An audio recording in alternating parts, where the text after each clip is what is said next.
What is going on, everyone? Today I'm doing a really quick video, nothing real super fast. I mean super fancy. I'm trying to make it fast. As you can see, I'm stumbling over my words while doing it.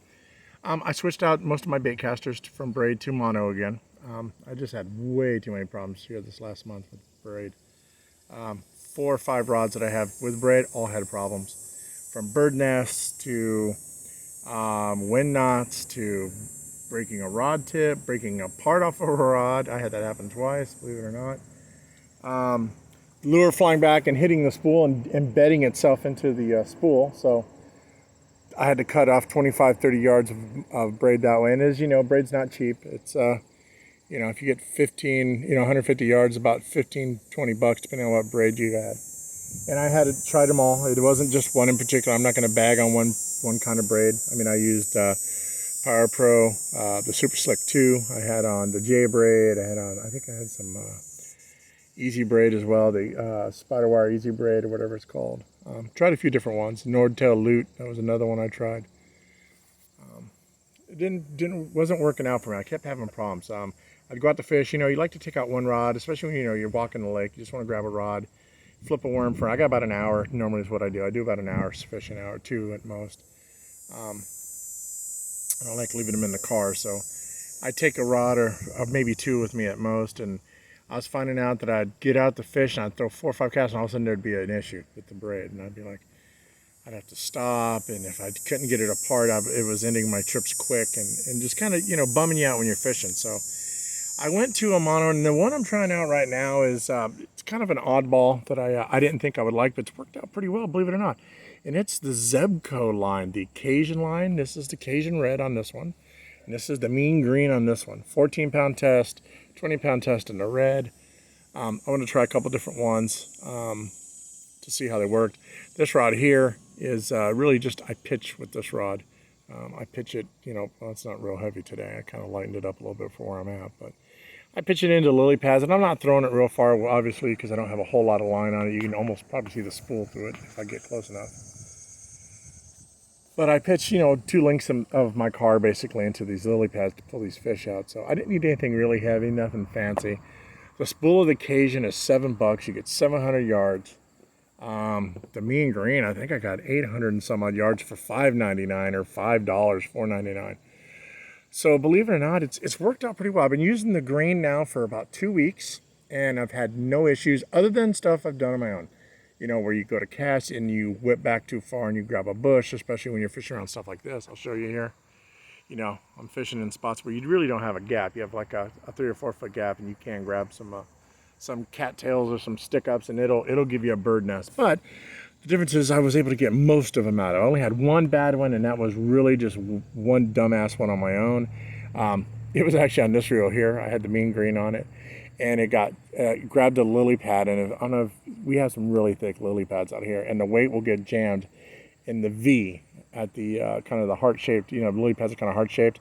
Well, at the top of the heart is where it meets at, and it does the V. It gets stuck in it, so you got to kind of pop it. So you could pop, and it usually, pops it loose, and it flies anywhere from a foot to 10 foot back at you. Well, when I went to pop it, I wasn't paying attention. I put my wrist down on the thumb bar. Oh my God, did it backlash it bad. But that's really the only issues I've had with this line. It's worked out well. I've had no backlashes that were functional backlashes. Operator error ones, yes, but not anything else. But it's worked out good. Only thing I would tell you is, like, on mono, with any mono like I have on here, I have it really low. I mean, if I cast this thing out 50 yards, you can see the spool underneath it. That's how less a line I have on it. But like I said, I'm only pitching this reel, 20 feet, 30 feet at most. I'm going into some lily pads, from here to, maybe this hill in front of me. So I'm really not throwing it all that far. And that's, that's 20 feet, so I'm pitching about that far, using that much line. So you don't want to overfill heavier line on a spool. You don't want to go really high. This is a 14. It's a little higher up on the spool, but I still left myself a little bit of a gap. It's cast well. This is a tough line, so it's not really a soft line, they say, but I find it cast really good. As with any mono, when you're jigging it lightly, you're going to get some lightness on the spool every so many casts. Throw it out, twice as far, reel it up to get it tight back on the spool again, and you'll be good. But All right, now, listen, I'm telling you, I've had a good time with this Cajun line. I'll put some links down below. It's stout. I haven't had any break-offs at all. No knot problems, nothing. I've caught fish on both of these rods using it, and the reds hasn't seemed to affect me at all. The red seems to work just as good as the green or the clear. Hopefully I'll get some clear here soon, but I was using the OmniFlex on the 8 pound, so I consider that kind of the clear. And trying out the other versions of it. But yeah, man, if you're on a budget, don't let the people on YouTube tell you that you got to have, you know, $100 braid to spool up your reels. It's really not necessary. I'm not catching any monsters here. Our state record's 10 pounds, and on average, if you get a 5 pounder now at any of the lakes I'm at, you've got yourself pretty much a trophy fish. So with that being said, you don't need, you know, 65-pound bull braid to fight these fish. You're not in Florida, you're not in Alabama, at least for me anyway. So, but yeah, it's abrasion wise, it goes through the lilies. Where that's another thing I was having with the braid, is that it would hit something rough or rub up against something, whether it be like an old chair in the water or a rock or something. And oh my God, it would just slice the braid like it was butter.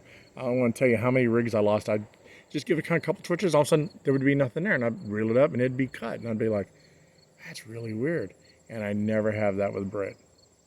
I mean with mono, not with braid. I had that issue with braid. So anyway, I'm running along now here. I'm going to make this short, but I'll put some links down below to the line here, some Amazon links to the actual Zebco page for this line. It is made in China, so if you're looking to do the whole I only buy American stuff, this probably ain't going to be for you. But it is an American company. They just outsourced the line, and this day it's hard to get anything that's not made in Japan or in China. So, but yeah, give it a shot. If you use it, let me know what you think. I'm happy with it. 2 weeks in, like I said, over 2 weeks, almost 3 weeks in on this, a week and a half on this, and I cannot complain. They've been working great. So anyway, at the 7-minute mark, I got to go. Have a good day. Have some fun fishing, and let's see you out on the water.